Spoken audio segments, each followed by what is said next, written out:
Mas agora a gente vai falar de um médico que vem sempre ao nosso programa e a gente adora, porque ele é muito generoso, ele tem uma história de vida fantástica, que é o Dr. Fabiano. O Dr. Fabiano, né, ele fez várias viagens e começou mesmo na medicina, no corpo a corpo, Amazônia, que não é fácil, tem muitas pessoas necessitadas, inclusive os partos são em casa em algumas regiões, né? Queria que você contasse um pouquinho dessa história para depois a gente ver a sua rotina, doutor. Obrigada pela presença. Eu que agradeço, Maria.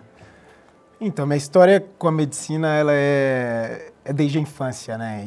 E eu sempre tive um foco muito grande em lugares longínquos. Sempre quis conhecer lugares onde a medicina não chega de fato. Então, tive a oportunidade de durante a faculdade mesmo, fazer alguns estágios internacionais. Fui para o Egito, fui para a Polônia, fui para o México, tudo fazendo estágios da medicina. E sempre vendo o que o povo está passando na realidade, né? Sempre conhecendo também como é a medicina dos diferentes lugares do mundo e do Brasil. E quando eu me formei, em Minas, o critério de seleção para entrar para o Exército era a idade. Eu me formei com 24 anos.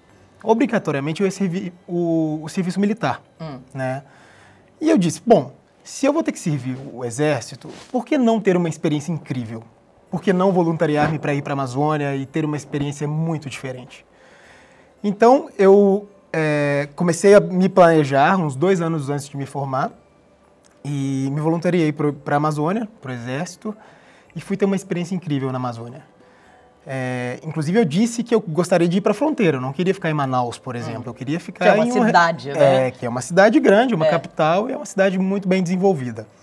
Então, eu optei por ir para Tabatinga, a fronteira, tríplice fronteira, Peru, Colômbia e Brasil. E ali... Cidade de quantos habitantes, mais ou menos? Se for juntar tudo, tem uns 100 mil habitantes, porque a cidade da Colômbia, que chama Letícia, ela é emendada com a cidade do Brasil, que é Tabatinga. E do outro lado do rio, a gente tem Santa Rosa, do Peru. Então, a gente tem uma tríplice fronteira e aí dá uns 100 mil habitantes. Mas ali na região também a gente tem comunidades indígenas, a gente tem, além dos peruanos, colombianos, a gente atendia de tudo. Era um hospital do Exército, era um hospital que tinha uma certa estrutura até, bem completinho. Inclusive o Exército faz um trabalho incrível lá na região. E eu pude vivenciar muitas realidades incríveis. Pude ficar 21 dias embarcado, atendendo populações ribeirinhas, pessoas que não têm acesso de fato ao médico, ao hospital. E isso me engrandeceu muito como ser humano e de ver uma realidade que é muito distante da gente, né? Que mora de repente aqui no Sudeste ou mesmo em cidades desenvolvidas de outros estados do país.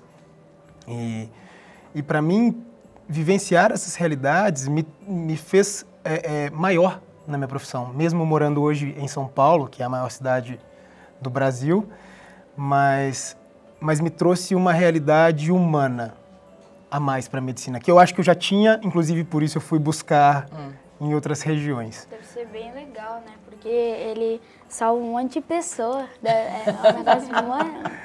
Mas lá fazia parto e tudo? Fazia. Essa é a grande sacada da minha história, assim. Quando eu estava prestes a me formar, todos os chefes da disciplina de ginecologia e obstetrícia falavam, poxa, é uma especialidade tão difícil, eu amo o que eu faço, mas se você for fazer é uma especialidade ainda não muito valorizada, é uma especialidade muito difícil. Pensa bem se é isso mesmo que você quer, se é essa vida que você pretende ter. E escolher trabalhar antes também de fazer a residência foi uma opção para me conhecer melhor na medicina. E chegando na Amazônia, as pessoas vão escolhendo as subespecialidades, as especialidades que vão atuar também. Apesar de ter os médicos de carreiras que já são especialistas, a gente é subdividido nas especialidades para poder ajudar. E me sobrou justamente a ginecologia e obstetrícia. E aí, neste momento, eu passei a fazer partos continuamente. Apesar de atender de tudo, os partos eram meus. Então, quem passava a enfermaria de puerpério, que é logo após o parto, era eu, enfim, com os outros colegas. Mas era um momento que eu me fiquei imerso realmente já na ginecologia e obstetrícia. E isso só me fez Aí aumentar você meu se encantamento apaixonou. pela área, pela especialidade, e que foi ratificado, confirmado no meu outro ano, que eu fui para o Mato Grosso do Sul, trabalhar mais um ano também numa cidade pequena, de 22 mil habitantes, que se chama Iviema. E ali eu tive a oportunidade de trabalhar em zona rural, trabalhar em posto de saúde, trabalhar em hospital, como o único médico trabalhando da cidade efetivamente. E isso, os momentos do plantão que me deixavam mais felizes eram justamente aqueles momentos que eu fazia um parto. Então eu falei, poxa, eu acho que isso, não tem o que mesmo. discutir, né? Vamos trilhar o caminho que está predestinado. Eu não acredito muito em destino, mas eu acho que as coisas... A vida te leva, ela te encaminha para o que deve ser. Né? Bom, a Juliana te acompanhou também. Me acompanhou, ela foi na maternidade. Foi na maternidade. É a maternidade de Interlagos, é isso? Você é chefe lá, né, Eu sou coordenador da equipe de obstetrícia, então, é isso. vamos ver como que é o ambiente de trabalho do Dr. Fabiano? E como será a história daquele médico que te atende? Do médico que ajudou a você a colocar o seu filho no mundo? Bom, pelo menos da do Dr. Fabiano a gente vai saber um pouco agora. E ela começa bem cedo, desde criança, já queria ser médico de tirar neném. É isso mesmo que você falava assim? É isso mesmo. Desde muito pequeno, sempre conversei com a minha família e sempre quis ser médico de tirar neném. Parecia que era realmente um destino a ser traçado. Então, durante toda a minha infância, minha família sempre colocou na minha cabeça de que eu tinha que me dedicar, que para ser médico eu tinha que estudar desde sempre. Então sempre fui um bom aluno, sempre me dediquei na escola. Por volta dos 12 anos de idade, eu tinha certeza que eu me mudaria para uma cidade maior, no caso Belo Horizonte, eu sou mineiro, e para de repente tentar um colégio melhor que me desse um pouquinho mais de condições de prestar um vestibular numa universidade pública. E aos 16 anos esse sonho se cumpriu. Fui estudar em Belo Horizonte, na capital, e pude prestar o vestibular lá na Federal de Minas, que foi onde eu fui aprovado e comecei minha história com a medicina. Mas teve um momento na sua vida que você teve dúvida em realmente prestar ginecologia e obstetrícia, Sim. mas que houve uma coisa ali que ajudou de fato a você ter certeza disso, que foi uma experiência na região amazônica e que mudou tudo. Perfeito. Quando eu entrei na faculdade, todo o processo, a gente tem vários professores que são grandes influenciadores nossos. E muitos professores, eles falavam que a vida de obstetra, a vida de ginecologista obstetra, era de uma dedicação extenuante, de um trabalho muito cansativo e às vezes de muita desvalorização. Nesse processo a gente começa a pensar em outras especialidades, obviamente, né? Por mais que a gente tenha aquele destino, aquele sonho, a gente sempre fica com medo. Será que eu vou ser feliz daqui 10 anos? Será que eu vou ser feliz daqui 20 anos? Isso é uma pergunta que a gente se faz sempre e a gente quer ser feliz. E nesses momentos de indecisão, falei, bom, então eu tenho que ter experiências profissionais primeiro. Vamos conhecer primeiro o que é a medicina de fato, para depois decidir qual é a especialidade. Então assim que eu me formei, eu me voluntariei para a Amazônia. Fui ser médico do Exército na Amazônia. Morei na fronteira com o Peru e Colômbia durante um ano, na cidade que chama Tabatinga. E ali eu comecei realmente minha profissão como médico. Então a gente era o grande pilar do hospital, desse hospital de guarnição de Tabatinga. A gente tinha outros médicos que eram médicos de carreira e que tinham especialidades já. Então a gente era como se fosse os médicos clínicos, cirúrgicos, e quando tinha alguma intercorrência, alguma coisa da especialidade, a gente acionava esses médicos, né? E eu comecei a me apaixonar pela obstetrícia mais uma vez. Eu falei, bom, gente, toda vez que eu tenho um atendimento, a parte que me deixa mais feliz é aquele momento que eu estou fazendo um parto. A gente tem que começar a repensar. Eu falo que ali eu aprendi em um ano o que eu não aprendi nos 6 de medicina, né? Ali eu aprendi a ser, além de um profissional muito mais capacitado, sabendo lidar com as diversidades, eu aprendi a ser muito humano, porque a gente atendia a população do Peru, atendia a população da Colômbia e população brasileira, inclusive população indígena. Então existia muita gente carente naquela região. E o que você trouxe dessas comunidades como ser humano e como profissional? O que você coloca no seu dia a dia? Eu acho que a grande questão é que mesmo estando numa cidade grande, eu consigo exercer todo esse lado humano que a medicina me trouxe. Então hoje eu olho para o meu passado, eu vejo aqueles pacientes que são carentes, e a gente tem muito paciente carente aqui em São Paulo também.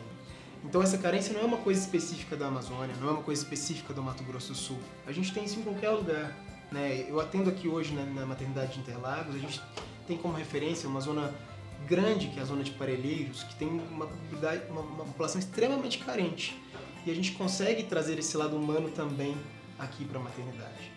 E eu tenho certeza que, hoje, como coordenador da equipe médica aqui, eu tenho certeza que essa sementinha é plantada todos os dias, porque eu quero que a coisa seja cada vez mais humanizada. Quero que as pessoas olhem o paciente como realmente alguém que deva ser valorizado na sua essência, na sua história, né? Sabendo que vem cheio de amarras, de problemas, às vezes com problemas familiares graves, e que tem uma história de vida muito difícil. Muito bem, palmas, doutor Fabiano, que lindo. Contou um pouco, a gente ouviu de novo, vimos fotos.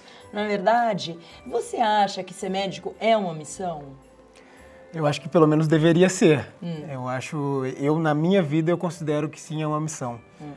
E eu acho que tem que ter uma certa vocação também. Saber lidar com o outro é muito importante para exercer a medicina de fato, né? Existem muitos médicos técnicos, mas que não são bons para lidar com o lado humano. E eu acho que a medicina ela tem que reunir um pouco de tudo. Não dá para ser só um médico técnico, nem muito menos um médico só humano. A gente tem que unir as duas capacidades para que seja realizada uma medicina de fato. Você falou uma coisa que me chamou a atenção.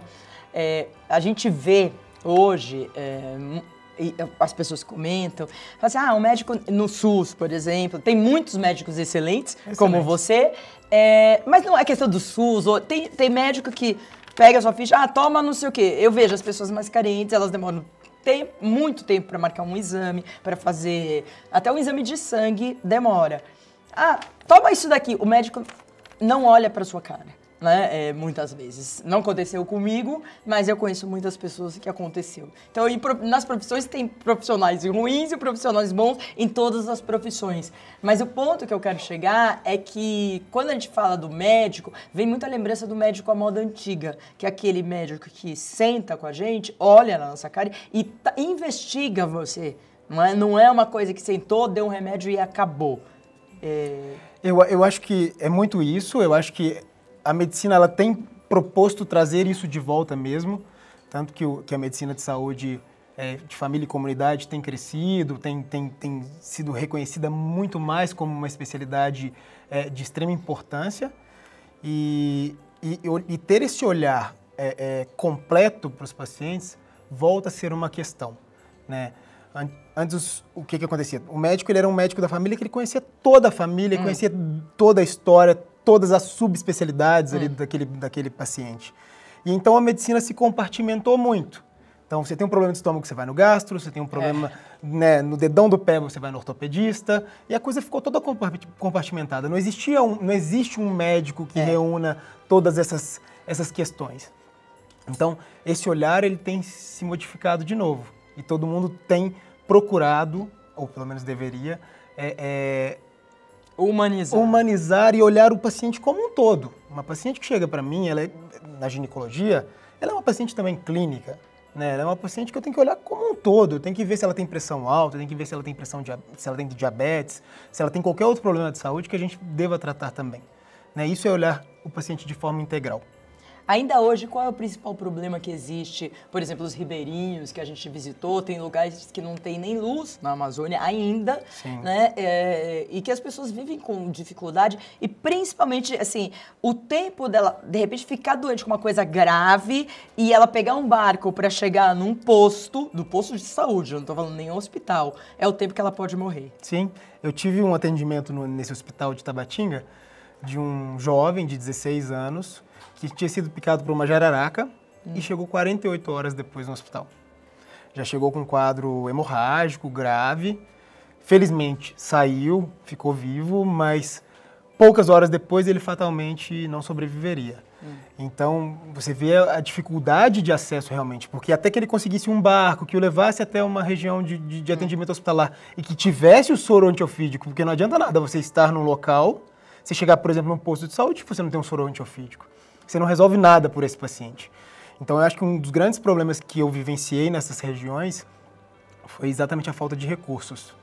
Porque ser médico, você depende de outras estruturas. Você não faz medicina sem medicação, você não faz medicina sem hospitais, você não faz medicina sem recursos. Senão você é simplesmente alguém que vai e conversa. Né? Você não consegue auxiliar, que auxilia em alguma coisa. Muitas das coisas você vai realmente resolver. Né? Porque tem coisas que são de alma, que são do coração, que não são problemas orgânicos efetivamente. Mas daquilo que é orgânico, você depende de medicação, você depende de recursos para tratar.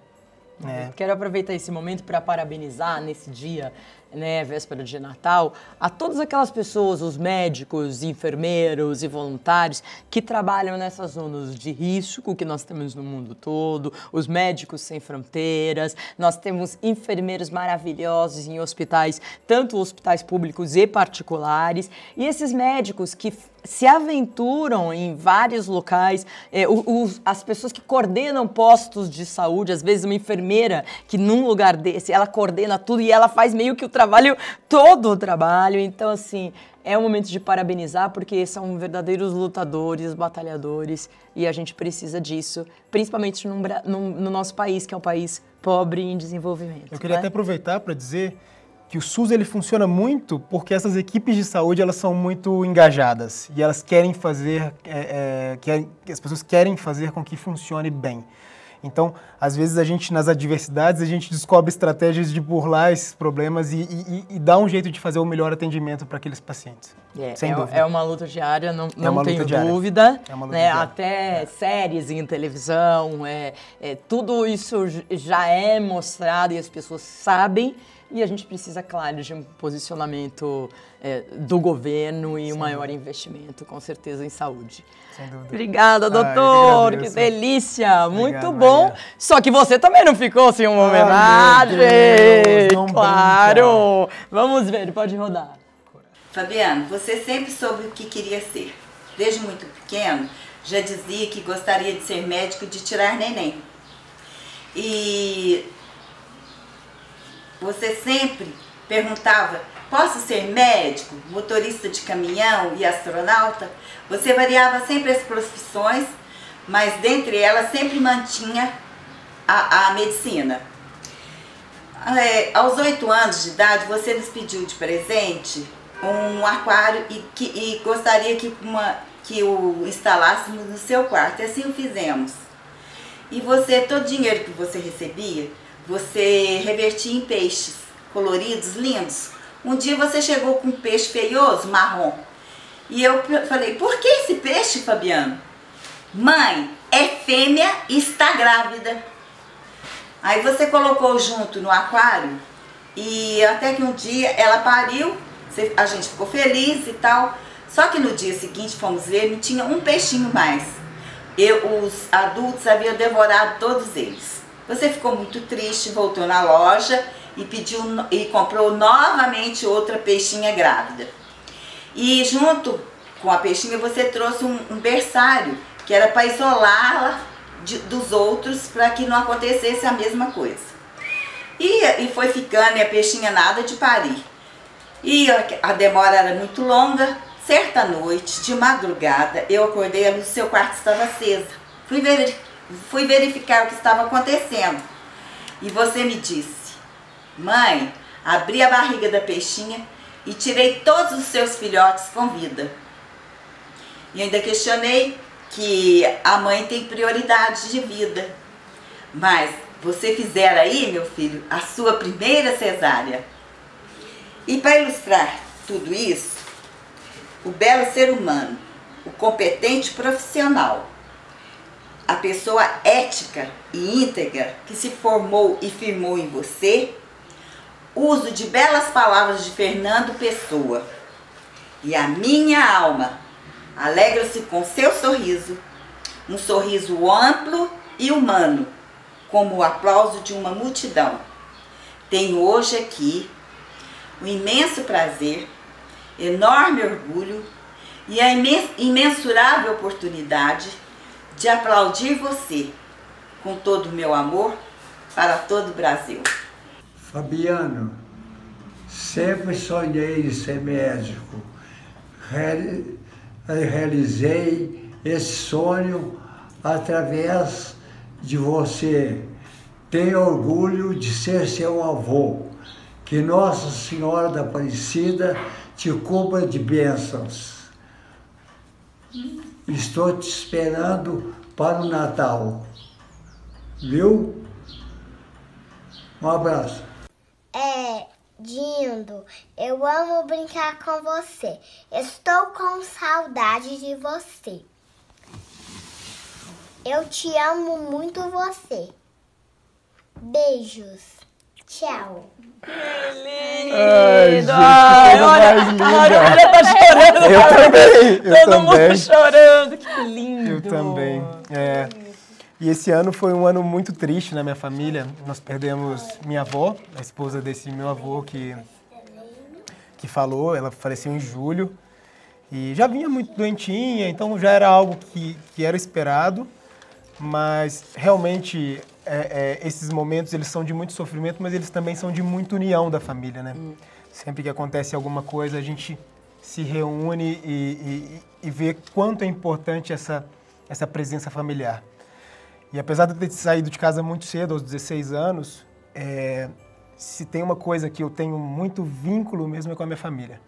Então, Natal sempre foi prioridade, estar presente nos aniversários da família sempre foi prioridade. Eu valorizo muito a família e a minha família, especialmente, é muito especial e eu amo demais. A gente viu aí, né? Olha que linda, né? Já viu a mãe dele? Eu adorei. O que vocês acharam da história da cesárea no peixe? Gente, são aqueles peixinhos que realmente eles já nascem filhotinho direto, não botam ovo nem nada. E realmente eu abria várias barrigas de várias peixinhas para tirar os filhotinhos vivos. Ah, meu Deus. Saía vivo. Saía porque eu já tinha uma noção de qual que era o tamanho da barriga ali para eu fazer o corte e conseguir tirar os peixinhos vivos. Já pensou? É. Tem coragem, Guilherme? Tem não. Deixa o peixinho ali bonitinho ali e faz um carinho no outro peixe pra sair os outros, sabe? Vai ela, como se fosse vomitar, ela vomita os peixes, sabe? Eu não vou conseguir abrir o peixe, não. Não vai. Mas você sabe, Mas Guilherme, você vai cantar. mas você sabe que realmente, é claro, gente, isso mudou hoje, né? A mãe tem que ser prioridade. É claro que a gente respeita os dois. Né? É Não, claro que a mas gente era tenta uma que os coisa dois saibam. infantil, era um instinto, Era infantil, né? era de não querer. Teve até, acho que minha mãe não comentou, mas uma das frases que eu disse numa dessas, eu falei assim: ok, mãe, eu matei a mãe, mas eu salvei 23 peixinhos. É isso mesmo. Que linda a história do Dr. Fabiano, não é? Guilherme, olha, você que falou que queria ser médico, agora, né? Abrindo, tá? Eu só preciso dar uma oportunidade dessa pra mim ter coragem de se acontecer eu fazer isso. Vamos embora. Vamos lá. Muito bem.